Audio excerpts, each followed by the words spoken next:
કચ્છની આ ધરતી પરથી કુછ દિન તો ગુજારો ગુજરાત મેની અપીલ તો તમે જરૂર સાંભળી હશે, પરંતુ આ ભુજ એક અગ્નિ પરીક્ષામાંથી નીકળ્યું છે, જેની આજે કલ્પના કરવી પણ મુશ્કેલ છે। ભુજને પોતાની જ ધરતીમાં ધરબી દેનારો ભયાનક ભૂકંપ આવ્યો। દરેક શેરી નાકામાં ભૂકંપની તબાહી ફેલાયેલી હતી। શું ઘર, શું મંદિર અને શું મેદાન કે શું હોસ્પિટલ, આપત્તિ ચારે બાજુથી મોં ફાડીને ઊભી હતી। પરંતુ કેટલીક નીતિઓ અને એક મોટી ઈચ્છાશક્તિએ ભુજની તસવીર બદલવાની શરૂઆત કરી। આ ઈચ્છાશક્તિ અને રાજકીય નેતૃત્વ, મૂળભૂત મુદ્દાની ઓળખ, સંસાધનોની સર્વાંગીણ વહેંચણી, વૈજ્ઞાનિક વિચારધારા અને ઉકેલ તેમજ ભવિષ્યની જરૂરિયાતોની ઓળખ જેવા મુદ્દાઓ પર ધ્યાન કેન્દ્રિત હતું।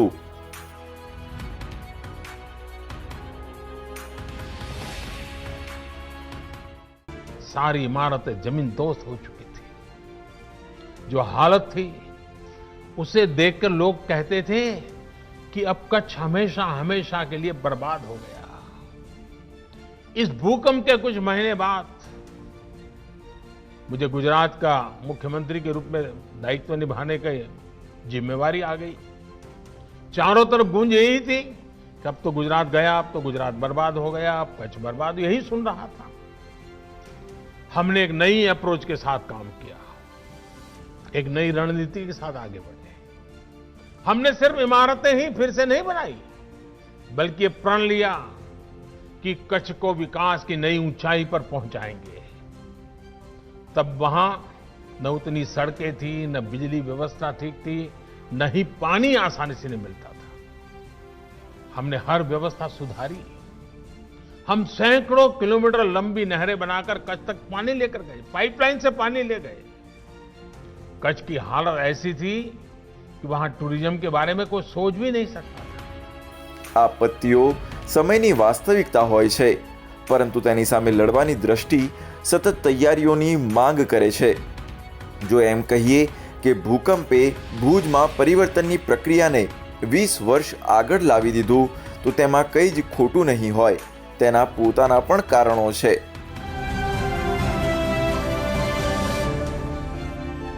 गुजरात एक अनोखा राज्य है। इन्होंने इस आपत्ति को एक अवसर बना के कच्छ का नवनिर्माण किया और जहां जहां भी क्षति हुई थी उनको क्षतिपूर्ति के लिए कई तरह के पैकेज बनाए।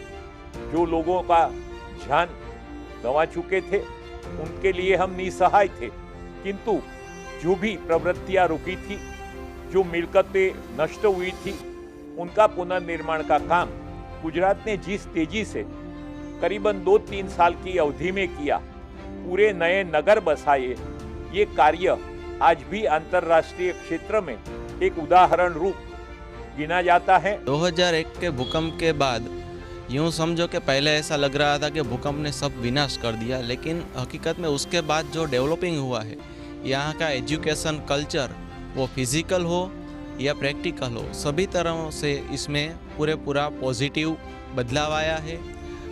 डिजिटल माध्यम से बच्चे स्कूल में पढ़ाई कर रहे हैं। वेल एजुकेटेड टीचर यहाँ पे बच्चों को पढ़ाते हैं। नीतियाँ तो सब बनती है, मगर जो मेन बात है उसकी इम्प्लीमेंटेशन की होती है। और नरेंद्र मोदी ने आते ही जो इम्प्लीमेंटेशन की जिसमें जो झड़प आई वो बेमिसाल थी, मैं समझता हूँ। और ओवरऑल अगर देखा जाए तो सिर्फ गवर्नमेंट नहीं, सेंट्रल गवर्नमेंट ने भी इतना ही रोल अच्छा प्ले किया। गुजरातना भुज, कच्छ, भरूच, अंजार, गांधीनगर, राजकोट वगैरेमां दुनियाना इतिहासमां सौथी भयानक एक एवो भूकंप आव्या पछी नरेंद्र मोदीए लोकोनी साथे आगळनी हरोळमां ऊभा रहीने ए वातनो भरोસો અપાવ્યો અને અહેસાસ કરાવ્યો કે આ પડકારજનક સમયમાં સેનાની સાથે સેનાપતિ પણ એટલી જ ગંભીરતા, મહેનત અને મજબૂતાઈથી મેદાનમાં ઊભા રહે તે નેતૃત્વની વિશેષતા હોય છે।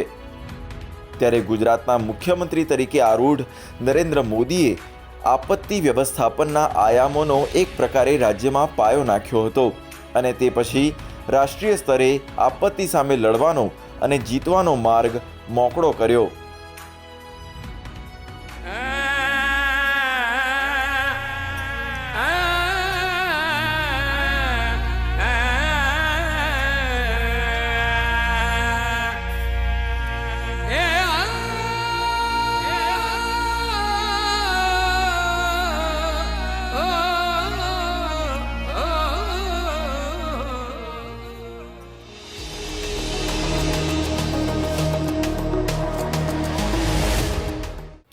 વર્ષ 2013ની આ આપત્તિને હિમાલયની સુનામી કહેવામાં આવે છે.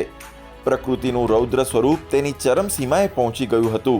હજારો જિંદગીઓ ક્યાંક દબાઈને જાણે કોઈ દેવદૂતની રાહ જોતી હતી. જ્યારે પ્રશાસન પાંગળું થયું હતું, લાચાર હતું. આખરે રાહત અને બચાવની શરૂઆત ક્યાંથી કરવી? આવી સ્થિતિમાં ગુજરાતના તત્કાલીન મુખ્યમંત્રી नरेंद्र मोदी પોતે ગ્રાઉન્ડ ઝીરો પર ઉતર્યા. उत्तराखंड का ये हादसा अति भयानक है, दुखदायक है. पूरे देश को बहुत ही गंभीर सदमा पहुंचा है. પ્રકૃતિના કહેર સામે એકલા બાથ ભીડવા માટે નરેન્દ્ર મોદી જોડાઈ ગયા. એક અન્ય રાજ્યમાં પણ એવી યોજના, એવી સૂઝ કે કુદરતના કહેરનો સામનો કરી રહેલા કેદારનાથ ધામમાં તે સમયે તેમણે માત્ર એક દિવસમાં ઉત્તરાખંડમાં ફસાયેલા 15,000 ગુજરાતીઓને અને અન્ય રાજ્યના લોકોને પણ સુરક્ષિત બહાર કાઢ્યા. લોક સેવાના સમર્પણનું આ અદ્ભુત દ્રષ્ટાંત હતું.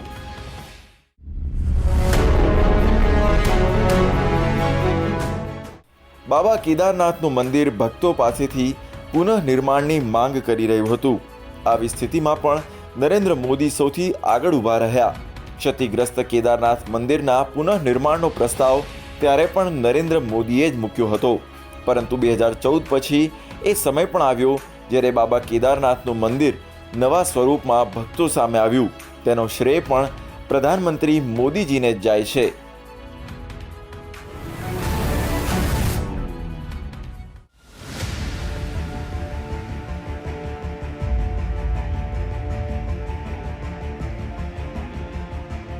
जब जम्मू कश्मीर में बाढ़ का प्रश्न आया, मैंने पहला काम क्या किया, मैंने कहा भारत सरकार में जम्मू कश्मीर के जितने अधिकारी हैं उनकी जरा पहले सूची बनाओ और उनको सबसे पहले वहां भेजो.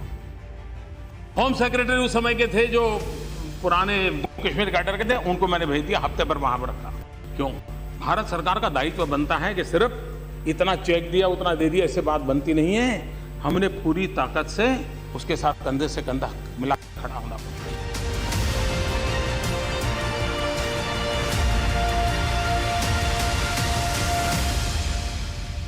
जो भी रेस्क्यू हमारे पास मेडिकल कैंप आया, आर्मी की तरफ से आया, जो भी टेंट मिले हमें वो आर्मी की तरफ से आया, पानी आया वो आर्मी की तरफ से आया. पुल के ऊपर खड़े हुए, फिर उनको बोला आओ आओ, फिर ये लोग आए हेलीकॉप्टर वाले, उन्होंने बड़ी रिस्क से फिर हम वहाँ हमको सिविल लेके गए.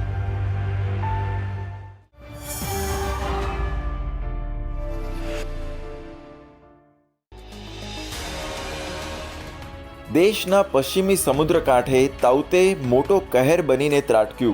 ગુજરાત અને મહારાષ્ટ્રના દરિયાકાંઠાના વિસ્તારોમાં ભારે મોટા નુકસાનની આશંકા હતી. એવું લાગતું હતું કે જાણે આકાશ વિધ્વંસ કરવાની તૈયારીમાં હોય. ચક્રાવાત ઝડપથી નબળું પડી ગયું, પરંતુ ચક્રાવાતી વાવાઝોડાના કારણે 16,000 કરતાં વધારે ઘરોને નુકસાન થયું, જ્યારે 40,000 કરતાં વધારે ઝાડ અને 1,000 કરતાં વધારે વીજળીના થાંભલા ધરમૂળમાંથી ઉખડી ગયા. દેશના પ્રધાનમંત્રીની સંબંધિત રાજ્યો સાથે મળીને પૂરી તૈયારીઓ કરેલી હતી. અનુભવ અને આપત્તિ પહેલાંની તૈયારીઓએ પોતાનું કામ કર્યું. સેવાના સંકલ્પે સતત બહેતર કરવાનો પોતાનો ઉદ્દેશ્ય બનાવ્યો. સમગ્ર આપત્તિ વ્યવસ્થાપનના વર્ષોના અનુભવે પોતાની અસર બતાવવાનું શરૂ કર્યું. આપત્તિ ગમે તેવી મોટી હોય, વિધ્વંસથી વધારે નિર્માણની તકો આપે છે. આવી વિચારધારાએ આપત્તિનું પૂર્વાનુમાન અને તૈયારીઓને દરેક સ્તરે સંસ્થાગત રીતે સજ્જડ કરી છે.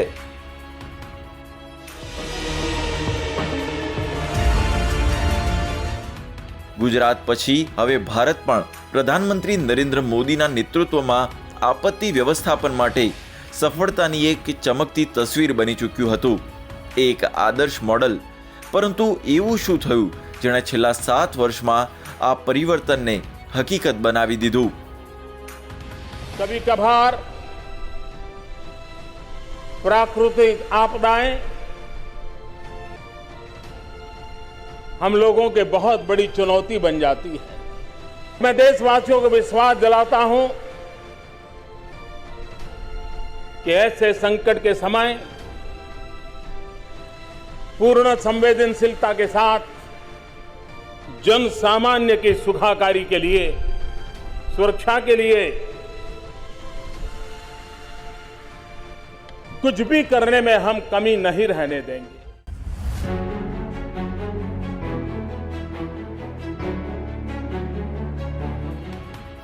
અટલ બિહારી વાજપેયીની એનડીએ સરકારે ગુજરાતના આપત્તિ વ્યવસ્થાપનના મોડલ અને આપત્તિ પછી મિટિગેશનના પ્રયાસો અને તેનાથી પણ આગળ વધીને પૂર્વ તૈયારીઓ તેમજ સૂચનાઓ પર વ્યાપક કામ શરૂ કરી દીધું હતું, જેનું પરિણામ વર્ષ 2005માં રાષ્ટ્રીય આપત્તિ વ્યવસ્થાપન સત્તામંડળ અને રાષ્ટ્રીય આપત્તિ મોચન દળના રૂપમાં સામે આવ્યું। પરંતુ આ સંસ્થા પણ એક દ્રષ્ટિ અને કે સ્પષ્ટ દ્રષ્ટિકોણની શોધમાં હતી। પછી આવ્યો સેવા, સમર્પણ અને ઈચ્છાશક્તિનો એક નવો તબક્કો, જ્યાં સપનું હતું નવા ભારતનું। આ સંકલ્પે વર્ષ 2016માં દેશના આપત્તિ વ્યવસ્થાપનને પોતાનો એજન્ડા આપ્યો। પ્રધાનમંત્રી નરેન્દ્ર મોદીએ આપત્તિ વ્યવસ્થાપન માટે 10 સૂત્રીય એજન્ડા દેશની સમક્ષ રજૂ કર્યો। આ એજન્ડામાં દરેક આપત્તિ પછી તેની સમીક્ષા કરવાની સાથે સાથે તેનો અભ્યાસ કરવાનું પણ શામેલ હતું। લક્ષ્ય સ્પષ્ટ હતું કે પૂર્વ તૈયારીઓમાં જ સમજદારી છે, પરંતુ આના ઘણા આયામો હતા। પ્રધાનમંત્રી મોદીએ આપત્તિ વ્યવસ્થાપનની વિચારધારાને નવી રીતે તૈયાર કરી। પહેલાના સમયમાં આપત્તિ પછી રાહત કાર્યો પર ભાર મૂકવામાં આવતો હતો, તેના બદલે હવે લક્ષ્ય કોઈ પણ પ્રકારે નુકસાન ન થવા દેવાનું હતું। પ્રધાનમંત્રીના 10 સૂત્રીય એજન્ડાને એ વાત પર જ ભાર મૂકવામાં આવ્યો કે આપત્તિ જોખમ વ્યવસ્થાપનના સિદ્ધાંતોને તમામ વિકાસ ક્ષેત્રો સુધી પહોંચાડવામાં આવે, જેમાં ગરીબ પરિવારો અને સૌથી વધારે જરૂરિયાતમંદોના જોખમ કવરેજ પર વિશેષ ધ્યાન આપવામાં આવે, જેમ કે વૃદ્ધો અને દિવ્યાંગ લોકો। આપત્તિ જોખમ વ્યવસ્થાપનમાં મહિલાઓના નેતૃત્વ અને વધુમાં વધુ ભાગીદારીને પ્રોત્સાહન આપવામાં આવે। Encourage greater involvement and leadership of women in disaster risk management. We must train a large number of women volunteers to support special needs of women affected by disasters. We need women engineers, masons, and building artisans supporting reconstruction, and women self-help groups assisting livelihood recovery. વૈશ્વિક સ્તરે risk મેપિંગમાં રોકાણ કરવામાં આવે। ટેકનોલોજીનો દરેક સ્તરે ઉપયોગ સુનિશ્ચિત કરીને સ્થાનિક સ્તરે ક્ષમતા નિર્માણની દ્રષ્ટિ પણ સામે રાખવામાં આવી। પ્રધાનમંત્રી મોદીએ ભાર મૂક્યો કે કોઈ પણ આપત્તિમાંથી શીખવાની તક છોડવી ન જોઈએ।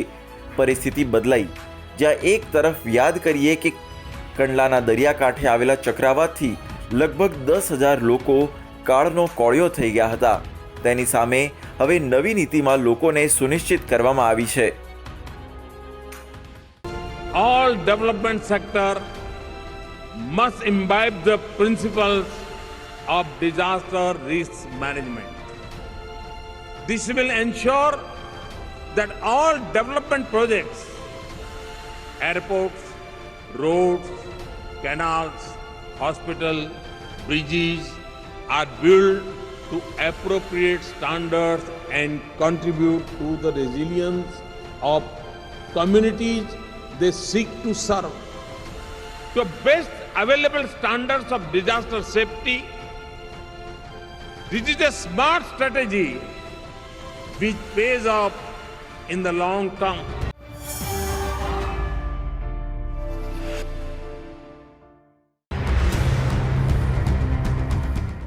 પ્રધાનમંત્રી એ વાતને ખૂબ સારી રીતે જાણતા હતા કે આપત્તિઓની કોઈ મર્યાદા નથી હોતી અને તેમાં પણ જે દેશ વસુધૈવ કુટુંબકમનો આત્મા ધારણ કરતો હોય તેમના માટે જરાય નહીં. જ્યારે પાડોશી રાજ્ય નેપાળની ધરતી ભૂકંપથી ધણધણી ઉઠી ત્યારે સૌથી પહેલાં મદદ માટે ભારતે હાથ લંબાવ્યો. ભુજની પીડા અને જરૂરિયાતોને સમજીને પ્રધાનમંત્રી મોદી આવ્યા હતા. કદાચ આથી જ તેમણે કહ્યું કે નેપાળનું દુઃખ ભારતનું દુઃખ છે. દરેક નેપાળીના આંસુ લૂછીશું. ભારતે નેપાળના લોકોના જ નહીં પરંતુ દુનિયાના કેટલાય દેશોના લોકોના આંસુ લૂછ્યા છે. આપત્તિઓમાંથી તેમને ઉગાર્યા છે. नेपाल के भाइयों बहनों, हिंदुस्तान आपके दुख में आपके साथ है, लेकिन मानवता की अपनी एक ताकत होती है. 125 करोड़ देशवासियों के लिए नेपाल अपना है. उन लोगों का दुख भी हमारा दुख है.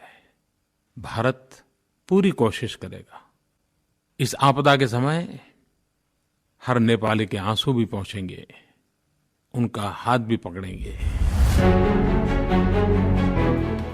આમાં જ એક મોટી પહેલ રહી આપત્તિઓ માટે આંતરરાષ્ટ્રીય પ્રતિક્રિયામાં વધુમાં વધુ સામંજસ્ય લાવવાની, જેનું પ્રતીક બન્યો દક્ષિણ એશિયાના દેશો માટે એક અલગ ઉપગ્રહ.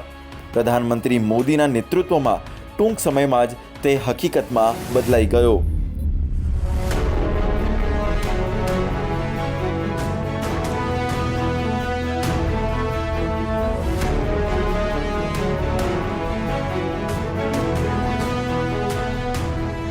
Today is a historic day for South Asia, a day without precedence. 2 years ago, India made a promise to extend the advanced space technology for the cause of growth and prosperity of our brothers and sisters in South Asia. દુનિયામાં પોતાની રીતે એક અનોખી પહેલ હતી, જેમાં આપત્તિ વ્યવસ્થાપનને એક દેશ સુધી સીમિત ન રાખતા એક ક્ષેત્રના દૃષ્ટિકોણથી જોવાની શરૂઆત કરવામાં આવી, જેના પ્રણેતા હતા નરેન્દ્ર મોદી.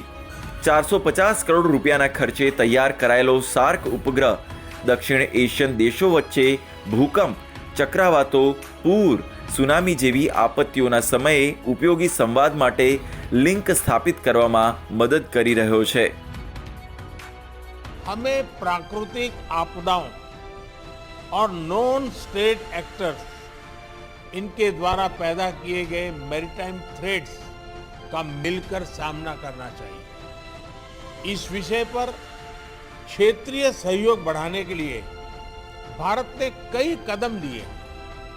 साइक्लोन, सुनामी और प्रदूषण संबंधित समुद्री आपदाओं में हम फर्स्ट रिस्पॉन्डर रहे हैं.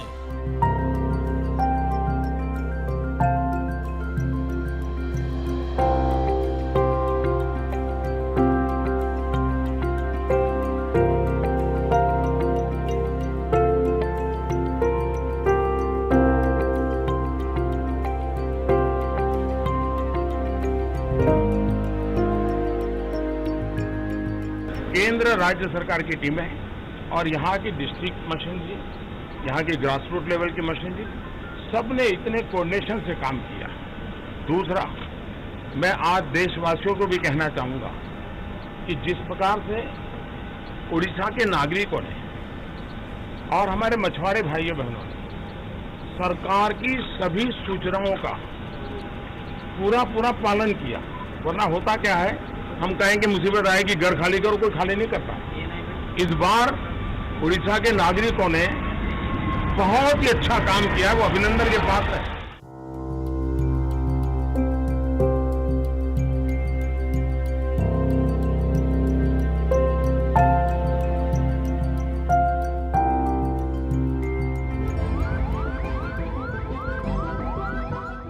જીવનની પરીક્ષાઓ ક્યારેય ઉંબરે ટકોરા મારીને નથી આવતી, અને આવી ત્યારે પણ 100 વર્ષ પછી આવેલી વૈશ્વિક મહામારી તરીકે આવી. આશંકાઓ હતી પરંતુ તૈયારીઓ પણ હતી. પ્રધાનમંત્રીએ કોરોના મહામારી સામે સંઘર્ષમાં જાણે પોતાની જ આહુતિ આપી દીધી. સમાજના દરેક વર્ગ સાથે સંવાદ કરીને તેમનામાં વિશ્વાસ જગાવવાની સાથે સાથે આ મહામારીની આગમાંથી આત્મનિર્ભરતા અને તકોના સર્જનનું કુંદન નીકાળ્યું. भारत ने समस्या बढ़ने का इंतजार नहीं किया, बल्कि जैसे ही समस्या दिखी उसे तेजी से फैसले लेकर उसी समय रोकने का भरसक प्रयास किया. साथियों, वैसे एक ऐसा संकट है जिसमें किसी भी देश के साथ तुलना करना उचित नहीं है, लेकिन फिर भी कुछ सच्चाइयों को हम नकार नहीं सकते हैं. ये भी एक सच्चाई है कि अगर दुनिया के बड़े बड़े सामर्थ्यवान देशों में कोरोना से जुड़े आंकड़े देखें तो उनकी तुलना में आज भारत बहुत संभली हुई स्थिति में है. સંકટના આ સમયમાં લોકોના સકારાત્મક સંકલ્પ અને મોદી સરકાર પ્રત્યે અતૂટ વિશ્વાસના પરિણામે જ સમયની સૌથી જરૂરિયાત એવા આરોગ્ય ક્ષેત્રમાં ભારત આત્મનિર્ભરતાની દિશામાં ઝડપથી આગળ વધી રહ્યું છે. માસ્કથી માંડીને વેન્ટિલેટર અને બાદમાં ઓક્સિજનની ઉપલબ્ધતાએ ખૂબ જ ઓછા સમયમાં કોરોનાની બીજી લહેરને ઘૂંટણીએ લાવી દીધી. परिस्थितियों ने आपको अपनी क्षमताओं की नई तरह से परीक्षा देने का अवसर दिया है. अपने जिले की छोटे सी छोटी दिक्कत को दूर करने के लिए पूरी संवेदनशीलता के साथ लोगों की समस्याओं का समाधान करने के लिए आपकी यही भावना काम आ रही. અને હવે આપણે સાક્ષી બની રહ્યા છીએ દુનિયાના સૌથી મોટા રસીકરણ અભિયાનના. આ માત્ર આપત્તિ વ્યવસ્થાપન પૂરતી વાત નહોતી, પરંતુ આ એ પૂર્વ તૈયારીઓનું પરિણામ હતું, જેમાં સતત દેખરેખ, સંસાધનોનું વિતરણ અને આવનારા સમયને પારખતી નજર, નિષ્ણાતોનો સાથ, સાથે જ લોક કલ્યાણનો સંકલ્પ હતો. આ એ જ સંકલ્પ છે જેનાથી બહેતર આજ અને કાલની સિદ્ધિ થઈ જ જાય છે.